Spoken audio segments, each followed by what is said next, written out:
Pension reforms کا ایک notification آیا ہے. یہ نوٹیفیکیشن گورنمنٹ آف سندھ نے جاری کیا، جس میں کچھ پوائنٹس کا ذکر کیا گیا جو آج آپ کے ساتھ شیئر کیے جائیں گے.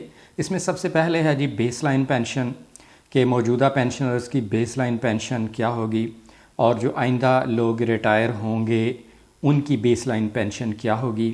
اگلا پوائنٹ ہے کہ پینشن میں آئندہ اضافے کس بنیاد پر کیے جائیں گے اور کس طرح کیے جائیں گے. تیسرا پوائنٹ ہے کہ پینشن کیلکولیٹ کرنے کے لیے فارمولہ تبدیل کر دیا گیا ہے. پہلے جس طرح پینشن کیلکولیٹ ہوتی تھی اب اس سے مختلف طریقہ کار ہوگا اور پینشن کم بنے گی. نیکسٹ پوائنٹ ہے فیملی پینشن کے بارے میں. فیملی پینشن میں بہت بڑی تبدیلی کر دی گئی ہے کہ اس میں اسپاؤس کا ذکر ہے، بچوں کا ذکر ہے، پیرنٹس کا ذکر ہے. اس میں یہ بھی ڈیفائن کر دیا گیا کہ فیملی پینشن میں کون لوگ شامل ہیں، کون کون شامل ہیں، اور کسے پینشن ملے گی، کسے نہیں ملے گی، اور کتنا عرصہ فیملی پینشن ملے گی. اور آخری پوائنٹ ہے ڈبل فیملی پینشن کے بارے میں. یہ چند مین پوائنٹس ہیں جو آج آپ کے ساتھ شیئر کیے جائیں گے. السلام علیکم، آپ دیکھ رہے ہیں چینل گورنمنٹ امپلائیز اپڈیٹس. امید ہے کہ آپ سب خیریت سے ہوں گے. گورنمنٹ آف سندھ نے 4 صفحات پر مشتمل یہ ایک نوٹیفیکیشن جاری کیا ہے جو پینشن ریفارمز کے متعلق ہے. اس سے پہلے خیبر پختونخوا، صوبہ پنجاب اور وفاق نے پینشن اصلاحات نافذ کی ہیں جن کے نوٹیفیکیشنز جاری ہو چکے ہیں. آپ کے ساتھ وہ انفارمیشن آلریڈی شیئر کی جا چکی ہے. ویڈیوز چینل پر موجود ہیں، اگر آپ دیکھنا چاہیں تو دیکھ سکتے ہیں. اب صوبہ سندھ نے بھی پینشن اصلاحات کا نفاذ کر دیا ہے اور اس سے موجودہ سرکاری ملازمین متاثر ہوں گے، موجودہ پینشنرز متاثر ہوں گے، فیملی پینشنرز متاثر ہوں گے، اور وہ لوگ جو ابھی ملازم ہیں، جاب کر رہے ہیں، مستقبل میں ریٹائر ہوں گے، وہ بھی ان پینشن اصلاحات سے متاثر ہوں گے. کس طرح متاثر ہوں گے؟ آئیے ان پینشن اصلاحات کے چند مین پوائنٹس دیکھ لیں. باقی جو دوسرے صوبے ہیں وہاں بھی یہ پینشن اصلاحات نافذ ہونے والی ہیں. Government of Sindh finance department نے 6 اگست 2025 کو پینشن ریفارمز کا یہ نوٹیفیکیشن جاری کیا، اور اس نوٹیفیکیشن کے ذریعے west Pakistan civil services pension rules 1963 کو چینج کیا گیا. صوبہ سندھ میں ان رولز کے تحت سول سروس پینشن دی جاتی تھی جنہیں اب تبدیل کیا جا رہا ہے، اور یہ تبدیلی ہوگی ود امیڈیٹ ایفیکٹ، یعنی فوری طور پر نافذ العمل ہوں گے. 6 اگست کو جاری ہوا یہ نوٹیفیکیشن، تو اس کا مطلب ہے کہ یہ امینڈمنٹس، یہ تبدیلیاں 6 اگست 2025 کو نافذ العمل ہو جائیں گی. امینڈمنٹس کون سی ہیں؟ نمبر 1 ہے رول 4.1. اس میں جو چینج کی گئی، اس میں یہ بتایا گیا کہ آئندہ جو پینشن اضافے ہیں وہ کس طرح ہوں گے اور بیس لائن پینشن کیا ہے. Provided that net pension calculated at the time of retirement will be termed as baseline pension. Retirement کے وقت جو نیٹ پینشن کیلکولیٹ ہوتی ہے وہ بیس لائن پینشن ہوگی، یعنی جو ملازمین ریٹائر ہوں گے ان کی جو 65% پینشن بنتی ہے، کمیوٹیشن کے علاوہ 65% جو نیٹ پینشن ہوتی ہے وہ بیس لائن پینشن قرار دے دی گئی، اور آئندہ بھی جو ملازمین ریٹائر ہوں گے ان کی یہ بیس لائن پینشن ہوا کرے گی.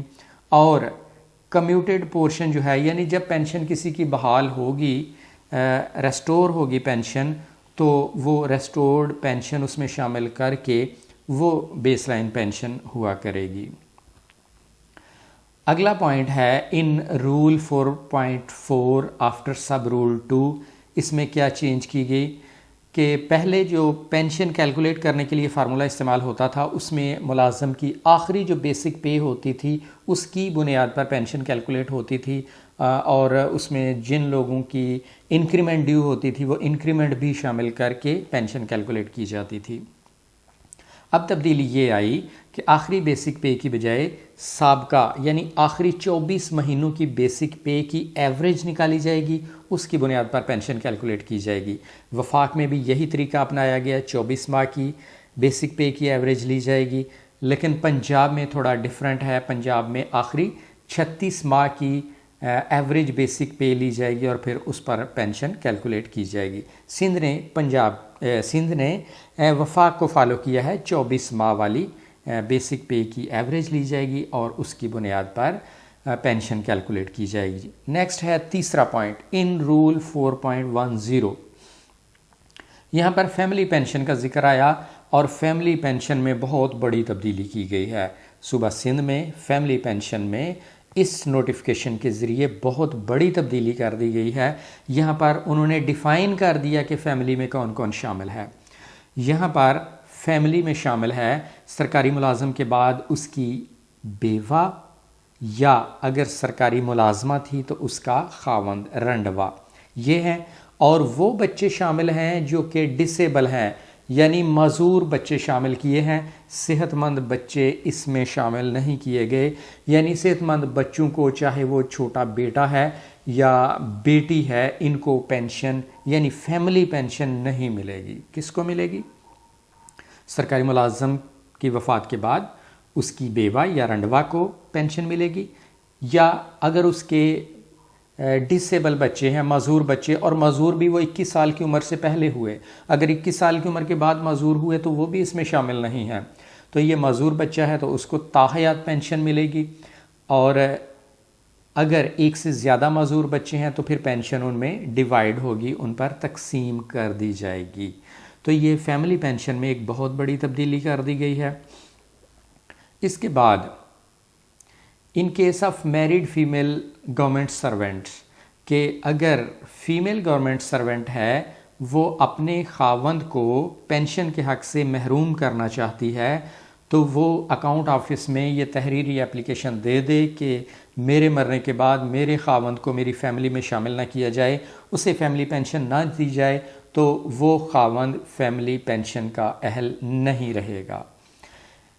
इसके अलावा वालदैन का ज़िक्र है जी कि अगर शरीक हयात नहीं है और उसके बाद माजूर बच्चे भी नहीं हैं, तो फिर सरकारी मुलाजम जो कि फ़ौत हो चुका है, पेंशनर है, फ़ौत हो चुका है, उसके वालदैन को फैमिली पेंशन मिलेगी और ये 10 साल के लिए मिलेगी, 10 साल से ज़्यादा अरसा नहीं मिलेगी। अगर वालदा मौजूद है तो वालदा को 10 साल फैमिली पेंशन मिलेगी, अगर वालदा नहीं तो फिर वालद को 10 साल फैमिली पेंशन मिलेगी। अगर वालदा थी उसे फैमिली पेंशन मिल रही है और इसी दौरान 10 साल फैमिली पेंशन का दौरानिया पूरा होने से पहले वालदा की वफ़ात हो गई, और उसके बाद जितना अरसा 10 साल में से जितना अरसा बाकी बचा वो फिर उसके वालद को फैमिली पेंशन मिल जाएगी। तो इस तरह अगर वालदैन को फैमिली पेंशन मिलना है तो उन्हें ज़्यादा से ज़्यादा 10 साल तक मिलेगी। इसके अलावा ये एक और पॉइंट है कि कोई भी पेंशनर एक से ज़्यादा फैमिली पेंशन वसूल नहीं कर सकता, एक वक्त में एक फैमिली पेंशन वसूल की जा सकती है। हाँ, अगर कोई अपनी पेंशन ले रहा है और उसे एक फैमिली पेंशन भी मिलती है तब वो वसूल कर सकता है, एक अपनी पेंशन एक फैमिली पेंशन। तो इसके मेन पॉइंट यहाँ दोबारा समरी सुन लें। हर साल महंगाई के हिसाब से सिर्फ बेस लाइन पेंशन पर इजाफ़ा होगा और सालाना इजाफ़ा मुस्तकिल पेंशन का हिस्सा नहीं बनेगा, यानी कंपाउंडिंग नहीं होगी, और हर 3 साल के बाद बेस लाइन पेंशन पर नज़रसानी की जाएगी कि बेस लाइन पेंशन में जो एडहॉक इजाफे थे वो शामिल किए जाएं या नहीं। मौजूदा पेंशनर्स की पेंशन कम्यूटेशन को अब बेस लाइन पेंशन तस्वर किया जाएगा। पेंशन अब रिटायरमेंट से पहले के आखिरी 24 माह की बुनियादी तनख्वाह की औस पर कैलकुलेट की जाएगी। अगर कोई मजूर बच्चे हैं तो उन्हें ताहयात फैमिली पेंशन मिलेगी, बाकी बच्चों को पेंशन नहीं मिलेगी। अगर एक से ज़्यादा मजूर बच्चे हैं तो उन पर पेंशन बराबर तकसीम होगी। अगर पेंशनर गैर शादीशुदा था तो उसके वालदैन फैमिली पेंशन के हकदार होंगे और वालदैन को 10 साल तक पेंशन मिलेगी। एक ख़ातून सरकारी मुलाजमा तहरीरी दरख्वास्त के ज़रिए अपने शोहर को फैमिली पेंशन से महरूम कर सकती है। कोई भी शख्स एक वक्त में सिर्फ़ एक फैमिली पेंशन ले सकता है, अलबत्ता एक सरकारी मुलाजम अपनी ज़ाती पेंशन के साथ बीवी या शोहर की फैमिली पेंशन भी ले सकता है। नाज़रीन, ये थी सिंध के पेंशन रिफॉर्म्स के बारे में कुछ मालूमात। अगर आप ऐसी मालूमात में दिलचस्पी रखते हैं तो चैनल सब्सक्राइब कर लें ताकि ऐसी वीडियोज़ आप तक पहुँचती रहें। चैनल का नाम है गवर्नमेंट एम्प्लॉयज़ अपडेट्स। मिलते हैं अगली वीडियो के साथ। अल्लाह हाफिज़।